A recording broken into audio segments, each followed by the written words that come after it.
2 పశువులు ఎదలో ఉన్నవి, ఒక పశువుకి ఇన్ఫెక్షన్స్ ఉంటే రెండో పశువు కూడా స్ప్రెడ్ అయ్యే ఛాన్స్ ఉండటము, ఇలాంటి మనం పశువుల్లాగా కాదు మనుషుల్లాగా ఆలోచిస్తే జీరో గ్రేజింగ్ వల్ల నష్టాలు అనే టాపిక్ వచ్చినప్పుడు మనం మానవత్వంగా ఆలోచించాలి, కమర్షియల్గా కాదు.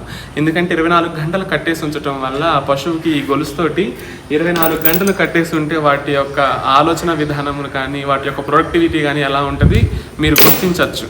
మనమే ఆ పొజిషన్లో ఉంటే మనం ఎలా ఫీల్ అవుతాము సైకలాజికల్గా అనేది మనకు అర్థమవుతుంది.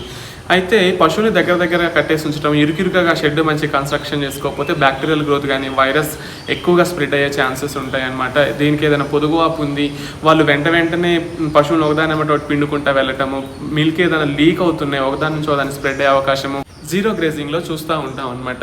నేను ఏదైనా పాయింట్స్ మిస్ అయ్యాను, ప్లీజ్ రైతు సోదరులారా మీరు కామెంట్ రూపంలో తెలియచేయండి. నేను మిస్ అయిన విషయాలని మీరు చెప్పడం ద్వారా మనము ఎక్కువ కంటెంట్ని రైతు సోదరులకు ఇచ్చిన వాళ్ళం అవుతాము, ఎక్కువ ఇన్ఫర్మేషన్ని రైతు సోదరులకు ఇచ్చిన వాళ్ళం అవుతాము. ఈ ఛానల్ యొక్క ముఖ్య ఉద్దేశము రైతుని రాజుని చేయటం. ఓకే, ఈ వీడియో మీకు నచ్చింది లైక్ చేయండి.